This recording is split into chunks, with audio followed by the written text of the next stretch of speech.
சிங்கப்பெண்களை குறித்து அன்றே விரிவாக தெளிவாக அழகாக நான் கூறிவிட்டேன். சிங்கப்பெண்கள் இந்த நாட்டினுடைய தமிழ்நாடு அரசினுடைய பொக்கிஷம். அவர்களை குறித்து மீண்டும் மீண்டும் இப்படி சிறுமைப்படுத்தி பேசியதற்காக மாண்புமிகு பேரவைத் தலைவர்கள் அதை கண்டிக்க வேண்டும். சிங்க பெண்களை குறித்து இனி யாராவது தவறாக பேசினால் அதை அனுமதிக்க கூடாது. இப்படி தவறாக பேசியதற்காக அவர்கள் மன்னிப்பு கேட்க வேண்டும் என்று தமிழக வெற்றி கழகத்தினுடைய அரசு சார்பில் கேட்டுக்கொள்கிறேன். வாக்குறுதிகளை பற்றியெல்லாம் பேசினார்கள். பொதுவாக வாக்குறுதிகள் சர்வதேச அளவில் பொலிட்டிக்கல் பினாமினல் எப்படி உருவாகிறது? ஒரு பிரச்சனை, அந்த பிரச்சனைக்கான ஒரு சொல்யூஷன்ஸ், அதை எந்த பொலிட்டிக்கல் இன்டர்ஃபரன்ஸ் இல்லாமல் செயல்படுத்தக்கூடிய ஒரு செயல்முறை, பின்பு வரக்கூடிய அந்த வெற்றியை ரோடு போடுவோம் என்று சொல்லி ரோடு போட்டதை காண்பித்து எக்ஸிபிட் செய்து அவர்கள் முன்னோக்கி செல்வார்கள். ஆனா இங்க பொறுத்த வரைக்கும் நாம தமிழ்நாட்டில் இதுவரைக்கும் ஆண்டவர்கள் பிரச்சனையை ஐடென்டிஃபை பண்ணி சொல்லவே மாட்டாங்க. ஏன் தெரியுமா? அந்த பிரச்சனையே அவங்கதான், அவங்களே அவங்களை ஐடென்டிஃபை பண்ணி எப்படி சொல்ல முடியும்? சரி, அதுக்கு பாசிபிள் சொல்யூஷன் சொல்லி பொலிட்டிக்கல் இன்டர்ஃபரன்ஸ் இல்லாம அதை செயல்படுத்த முடியுமா?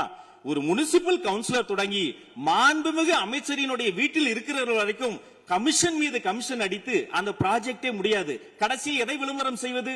அந்த திட்டத்தினுடைய வெற்றியையா எதை விளம்பரம் செய்வது என்றே தெரியாமல் தங்கள் தலைவரை, அதுவும் ஒரு குடும்பத்தை மட்டுமே வெறித்தனமாக விளம்பரம் செய்து செய்தி விளம்பரத்துறையின் கஜானாவை துடைத்து வைத்து சென்றிருக்கிறார்கள் என்பதையும் இந்த மாவட்டத்துக்கு தெரியப்படுத்த நான் கடமைப்பட்டிருக்கிறேன். இன்னும் ஒவ்வொரு வரியிலும் ஆக்கப்பூர்வமாக அறிவியல் பூர்வமாக எதையாவது சொல்வார்களும் நான் தேடி தேடி பார்த்தேன். அவராக 40 நாட்கள் தேடி பார்த்து ஏமாற்றம் அடைந்தார். நான் 40 நிமிடத்திலேயே ஏமாற்றம் அடைந்து விட்டேன். இதை சொல்ல வேண்டும் என்று சொன்னால் ஒரு நகைச்சுவை காட்சியில் சொல்வதை போல அதுல ஒண்ணுமே இல்ல, கீழே போட்டுருங்க. நன்றி சட்டப்பேரவை தலைவர் அவர்களே. எதிர்க்கட்சி தலைவரால் கூறப்பட்ட குற்றச்சாட்டுகளுக்கு மாண்புமிகு பள்ளி கல்வித்துறை அமைச்சர் அவர்கள் அவர் ஏற்புடைய வகையில் இங்கே பதிலளித்திருக்கிறார். பேரவையின் இன்றைய நிகழ்ச்சி இத்துடன் முடிவுற்றன. பேரவை மீண்டும் நாளை காலை 9:30 மணிக்கு கூடும். வணக்கம். பிளே ஸ்டோர் மற்றும் ஆப் ஸ்டோரில் இருந்து பாலிமர் செயலியை QR கோடு மூலம் பதிவிறக்கம் செய்யுங்கள்.